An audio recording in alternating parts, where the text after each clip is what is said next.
السلام علیکم پیارے ناظرین اکرام، ڈرائیونگ لائسنس اشاروں کا کمپیوٹر ٹیسٹ تمام اشارے جو ہوتے ہیں وہ آج کی اس ویڈیو میں ہم آپ کو کچھ بتائیں گے، باقی انشاءاللہ نیکسٹ ویڈیو میں۔ تو سب سے پہلے ان کو ایک ایک کر کے دیکھتے ہیں۔ سڑک بند ہے، ٹھیک ہے، آپ آگے نہیں جا سکتے۔ پیدل شکاس کا داخلہ ممنوع ہے، یعنی پیدل لوگ یہاں پر نہیں چل سکتے۔ اور 50 کی سپیڈ ہے، تو اس سے زیادہ اپنی سپیڈ نہیں کرنی، ٹھیک ہے۔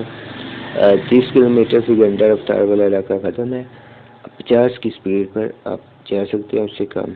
اور دائیں مڑ جائیں، ٹھیک ہے۔ اس کے بعد ہے بار بردار والی گاڑیوں کا داخلہ ممنوع ہے، یعنی لوڈنگ گاڑیاں جو ہیں وہ یہاں پر نہیں داخل ہو سکتی۔ آہستہ چلیں، سلو ہے، ٹھیک ہے، اور رکیے، اسٹاپ، ٹھیک ہے۔ اس کے بعد ہے 60 ٹن لیڈن وزن سے زیادہ گاڑیوں کا داخلہ ممنوع ہے۔ تو اس کے بعد ہے سیدھا آگے جائیں، دائیں مڑ جائیں، اور 150 فٹ سے زیادہ اونچی گاڑیوں کا داخلہ ممنوع ہے، اور راستہ دیں یا مکمل رک جائیں۔ تو یہ تھے کچھ اشارے، باقی بہت سے ہیں، پر آج اتنے ہی۔ ملتے ہیں نیکسٹ ویڈیو میں۔ خدا حافظ، اللہ نگہبان۔